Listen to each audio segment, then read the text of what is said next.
ವೀಕ್ಷಕರೇ, ಮೆಣಸಿನಕಾಯಿ ಟಾಸ್ಕ್ ಮುಗಿದಿದೆ. ಇದು ಯಾವ ರೀತಿ ಇತ್ತು ಮತ್ತು ಯಾರಿಗೆ ಅತಿ ಹೆಚ್ಚು ಮೆಣಸಿನಕಾಯಿ ಹಾರಗಳನ್ನು ಬಂದಿವೆ ಎಂದು ಈ ವಿಡಿಯೋದಲ್ಲಿ ತಿಳಿಸಿಕೊಡುತ್ತೇನೆ. ನೀವಿನ್ನೂ ಮೊದಲ ಬಾರಿಗೆ ನಮ್ಮ ಚಾನಲ್ ನೋಡುತ್ತಿದ್ದರೆ ನಮ್ಮ ಚಾನಲ್ ಸಬ್ಸ್ಕ್ರೈಬ್ ಮಾಡಿ ಮತ್ತು ವಿಡಿಯೋ ಇಷ್ಟವಾದರೆ ಒಂದು ಲೈಕ್ ಕೊಡಿ. ವೀಕ್ಷಕರೇ, ಮೊದಲಿಗೆ ಈ ಟಾಸ್ಕ್ ಯಾವ ರೀತಿ ಇತ್ತು ಎಂದು ನೋಡುವುದಾದರೆ, ಬಿಗ್ ಬಾಸ್ ಅವರು ಮೆಣಸಿನಕಾಯಿ ಹಾರಗಳನ್ನು ಕೊಟ್ಟು ಕಳಿಸಿರುತ್ತಾರೆ.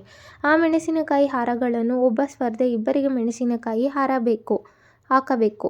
ವೀಕ್ಷಕರೇ, ಮೆಣಸಿನಕಾಯಿ ಹಾರ ಯಾವ ಕಾರಣಕ್ಕೆ ಹಾಕಬೇಕೆಂದರೆ, ಬಿಗ್ ಬಾಸ್ ಶುರುವಾದಾಗಿಂದ ಇಲ್ಲಿಯವರೆಗೂ ನಿಮ್ಮ ಮನಸ್ಸಿಗೆ ಈ ಮನೆಯಲ್ಲಿ ಯಾರು ವಿಲನ್ ಅನಿಸುತ್ತಾರೆ, ಈ ಇಬ್ಬರು ಸ್ಪರ್ಧಿಗಳಿಗೆ ಮೆಣಸಿನಕಾಯಿ ಹಾರ ಹಾಕಿ ಕಾರಣವನ್ನು ಕೊಡಬೇಕು.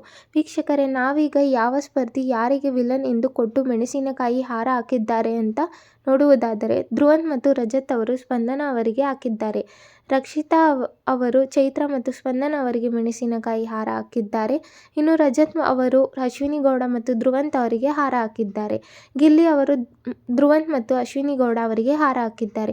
ರಾಶಿಕಾ ಶೆಟ್ಟಿ ಅವರು ಧ್ರುವಂತ್ ಮತ್ತು ರಕ್ಷಿತಾ ಅವರಿಗೆ ಹಾರ ಹಾಕಿದ್ದಾರೆ. ಚೈತ್ರ ಅವರು ಮಾಳು ಮತ್ತು ರಕ್ಷಿತಾ ಅವರಿಗೆ ಎಂದು ಹಾರ ಹಾಕಿದ್ದಾರೆ. ರಘು ಅವರು ಅಶ್ವಿನಿ ಗೌಡ ಮತ್ತು ಗಿಲ್ಲಿ ಅವರಿಗೆ ಹಾರ ಹಾಕಿದ್ದಾರೆ. ಸೂರಜ್ ಅವರು ಚೈತ್ರ ಮತ್ತು ರಜತ್ ಅವರಿಗೆ ಹಾರ ಹಾಕಿದ್ದಾರೆ.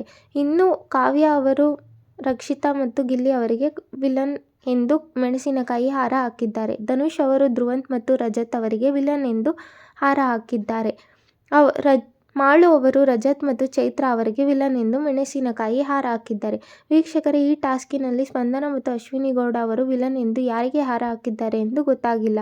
ನಾನು ಮುಂದಿನ ವಿಡಿಯೋದಲ್ಲಿ ತಿಳಿಸಿಕೊಡುತ್ತೇನೆ.